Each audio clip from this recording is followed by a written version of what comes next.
ಯಾರು ಹೆತ್ತರಯ್ಯ ಇಂಥ ಕಂದನನ್ನು, ಅಂತ ಲೋಕ ಮೆಚ್ಚಬೇಕು ನಿನ್ನನ್ನು.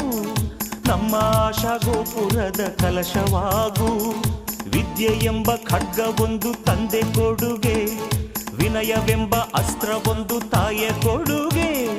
ದ್ರೋಹಿ ಎಂಬ ಪಟ್ಟದಿಂದ ದೂರವಾಗು, ಕೋಪವೇ ಹಿಂಸೆಗೆ ಕಾರಣ, ಸಹನೆಯೇ ಬಾಳಿಗೆ ಭೂಷಣ.